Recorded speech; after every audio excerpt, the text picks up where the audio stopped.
Haleluya, puji nama Tuhan, salam sejahtera buat kita semua. Mari terus merenungkan firman Tuhan menggunakan 365 hari yang mengubahkan agar kehidupan kita terus diberkati, terus diperlengkapi oleh firman Tuhan yang kita dengar, yang kita renungkan, dan yang kita pelajari bersama-sama untuk kita mengaplikasikannya di dalam setiap kehidupan kita. Rise up, bangkit, bergerak, berdampak. Puji nama Tuhan. Mari saya mengajak untuk kita semua kembali belajar dan merenungkan bersama-sama firman Tuhan. Dalam pembacaan kita pada hari ini di dalam Ayub 18 ayat, kita akan melihat ayat 5-21. Tapi dengan mempersingkat saya akan membacakannya ayat 21. Saya akan membacakannya untuk kita semua dan Bapak Ibu Saudara dapat memperhatikannya. Ayub 18 ayat 21 berkata, "Sungguh demikianlah tempat kediaman orang yang curang, begitulah tempat tinggal orang yang tidak mengenal Allah." Puji nama Tuhan, kita telah membaca satu ayat. Kita akan bersama-sama merenungkan menggunakan OIA. Ada observasi, interpretasi, dan aplikasi. Sebelum kita menuju kepada pembahasan kita, kita masuk ke dalam observasi. Di dalam observasi, penulis kitab Ayub ini tidak diketahui secara pasti. Di dalam catatan pasal 18 ini kita dapat melihat ada dua tokoh yang terlibat. Yang pertama adalah Ayub dan yang kedua adalah sahabatnya yaitu Bildad. Nah, dan kalau kita melihat peristiwa ini adalah kedua kalinya Bildad berbicara kepada Ayub. Pada dasarnya teman-teman Ayub termasuk Bildad mengulangi kata-kata yang sama. Orang fasik akan binasa. Secara tidak sengaja atau secara tidak sadar mereka menuduh Ayub adalah orang fasik. Di mana Bildad mengatakan terang orang fasik akan padam. Ia akan menjatuhkan dirinya sendiri karena berjalan di dalam perangkap. Ia tidak dapat mengelakkan bencana yang terus mengejarnya. Ia tidak akan diingat lagi setelah ia mati dan keturunannya juga akan punah. Kematiannya akan menimpanya, dirinya akan membuat orang tercengang. Demikianlah orang yang tidak mengenal Allah dan sebagainya. Nah, teman-teman Ayub terus mengatakan tentang Allah yang maha adil, yang pasti akan membinasakan orang fasik. Nah, kita dapat melihat kesalahan teman-teman Ayub adalah mereka tidak melihat adanya kemungkinan bahwa peristiwa ini yang terjadi kepada Ayub bisa terjadi karena Allah sedang menguji dan membentuk orang benar, membentuk orang yang saleh. Teman-teman Ayub tidak menyadari akan hal ini. Dan juga teman-teman Ayub beranggapan keliru bahwa keadilan Allah pasti langsung terlihat dengan jelas dalam kehidupan yang saat itu terjadi. Termasuk yang pada saat itu terjadi kepada Ayub. Tetapi sesungguhnya Tuhan pasti membinasakan orang fasik. Tetapi kita juga harus melihat dalam sisi yang lain. Bahwa di mana Tuhan dapat membiarkan orang fasik tampak hidup makmur di dunia ini. Kalau kita melihat di dalam Mazmur 73 ayat 3-12, di sini Daud berkata, "Sebab aku cemburu kepada pembual-pembual kalau aku melihat kemujuran orang-orang fasik dan sebagainya." Banyak kemakmuran kepada orang fasik tetapi didapat dengan cara yang tidak benar. Karena itu walaupun kita sering tidak melihat terjadinya hukuman Tuhan atas orang fasik, kita dapat mempercayai bahwa pada akhirnya orang fasik ini akan binasa. Kemakmuran, kesenangan, kesukacitaan, kejayaan yang mereka nikmati sekarang atau yang mereka nikmati adalah semu atau tidak kekal. Dan sebenarnya mereka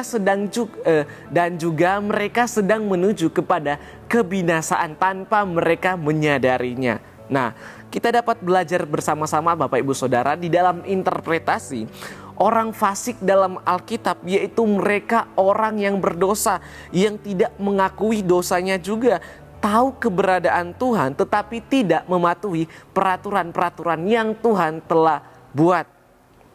Nah, yang pertama yang dapat kita pelajari dari kehidupan orang fasik atau ciri-ciri orang fasik.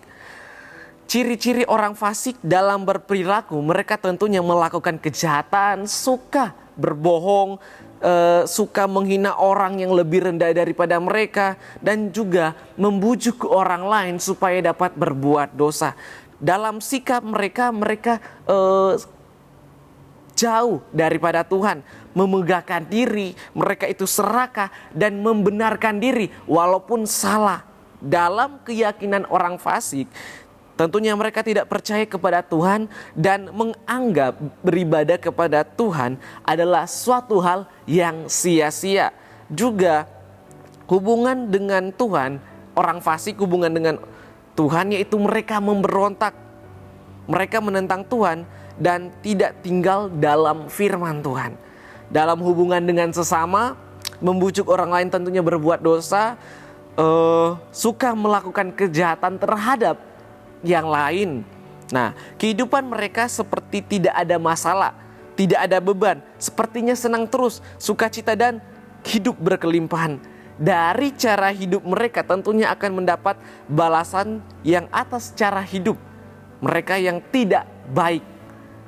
Dengan kesenangan yang mereka miliki, dengan apa yang mereka lakukan, dengan cara hidup mereka, mereka tidak menyadari bahwa mereka sedang menuju kepada kebinasaan yang akan membinasakan mereka. Dalam pasal 18 ayat 5-21 ini menjelaskan tempat tinggal orang fasik.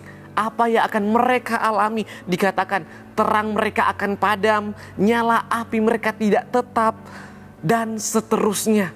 Mereka tinggal di tempat-tempat yang kalau kita membacanya menyeramkan. Intinya kehidupan orang fasik tidak menjamin akan mendapat bagian di dalam terang Tuhan tentunya. Yang dimana terang Tuhan hanya terdapat semua yang baik, semua yang benar, semua yang mulia, yang kekal dan tidak ada penderitaan di dalamnya.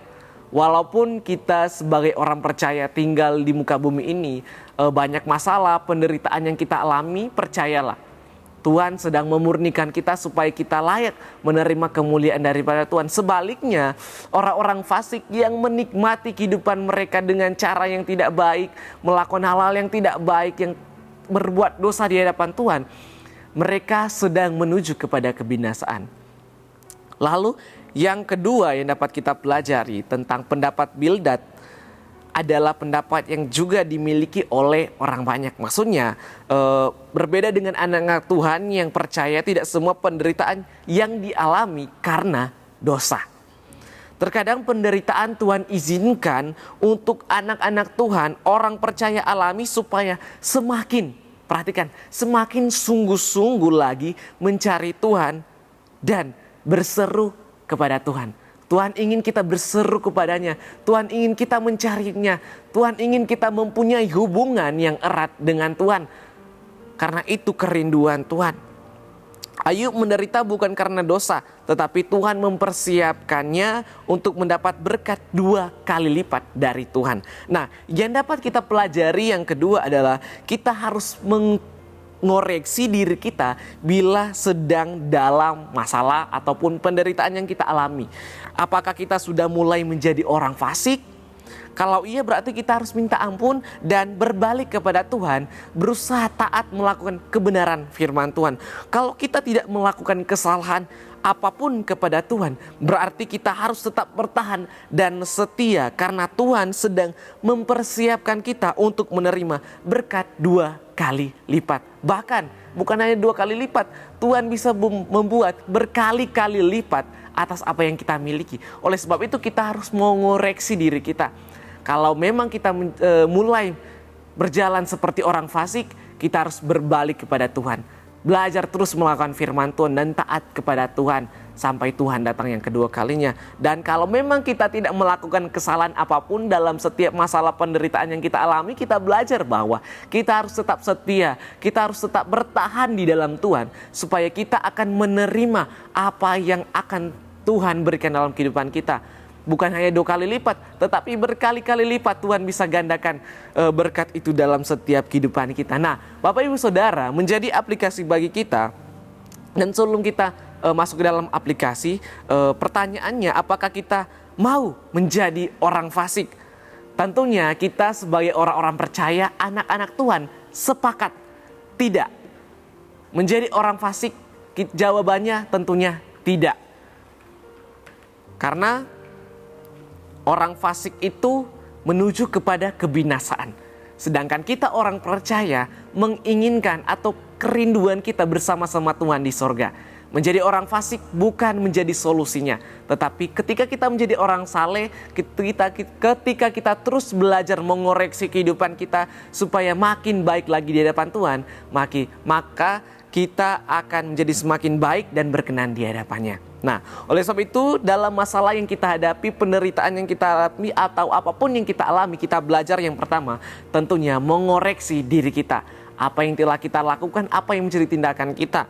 Dalam sikap kita, dalam keyakinan kita, dalam hubungan dengan Tuhan, bahkan sesama, juga dalam tingkah laku kita. Kita harus mengoreksinya, apakah ini baik atau tidak, apakah ini benar atau tidak, dan seterusnya.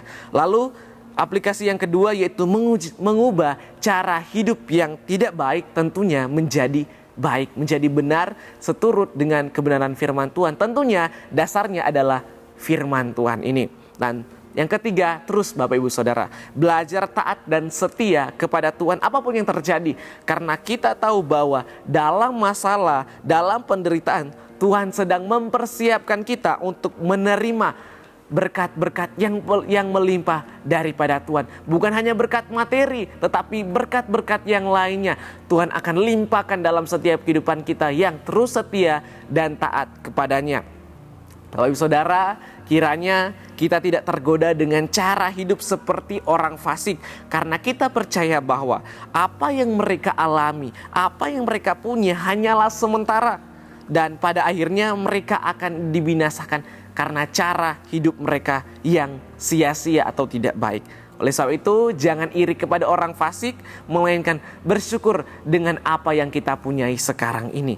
Tetaplah setia kepada Tuhan sampai kita melihat berkat Tuhan memenuhi setiap kehidupan kita. Amin. Puji nama Tuhan. Kiranya firman Tuhan ini dapat menjadi berkat dan kekuatan dan bekal bagi kehidupan kita. Terima kasih telah mengikuti Renungan 79 yang mengubahkan. Bapak Ibu Saudara yang ingin didoakan untuk pokok-pokok doa tertentu atau ingin menceritakan kesaksian mujizat kesembuhan, pemulihan masalah keluarga dan lain-lain, dapat disalurkan melalui chat WhatsApp di nomor 0813 2742 0088. Tuhan Yesus memberkati kita semua. Mari kita satu dalam doa, kita berdoa. Bapa yang baik, kami bersyukur Tuhan karena pada saat ini kami kembali boleh belajar bersama-sama kebenaran firman Tuhan. Kami belajar Tuhan, kami tidak ingin menjadi orang fasik, tetapi kami ingin terus belajar untuk menjadi hamba, untuk menjadi anak-anak Tuhan yang berkenan di hadapan-Mu Tuhan. Ajari kami Tuhan, mampukan kami untuk terus taat, terus setia, terus mampukan kami untuk melakukan firman-Mu Tuhan, agar supaya kehidupan kami hari demi hari mempunyai karakter seperti Kristus, mempunyai cara hidup yang baik dan benar di hadapan Tuhan. Mampukan kami Tuhan, berikan kami kekuatan di dalam Tuhan. Kami percaya dalam Tuhan kami mampu melakukan setiap apa yang menjadi kehendak Tuhan dalam kehidupan kami. Ya Tuhan, jagalah kiranya jiwa keluarga GPDI LSD Magelang, sebab keluarga GPDI LSD Magelang berlindung padamu. Ketulusan dan kejujuran kiranya mengawal keluarga GPDI LSD Magelang, sebab keluarga GPDI LSD Magelang menanti-nantikan Engkau. Ya Allah, bebaskanlah keluarga GPDI LSD Magelang dari segala kesesakan. Terima kasih Tuhan, terima kasih Bapa di sorga. Kiranya Engkau menyertai setiap kehidupan kami dimanapun kami pergi dan berada. Segala pujian, hormat dan kemuliaan hanya bagi-Mu Tuhan. Kami telah berdoa, mengucap syukur di dalam nama Tuhan Yesus Kristus. Haleluya. Amin.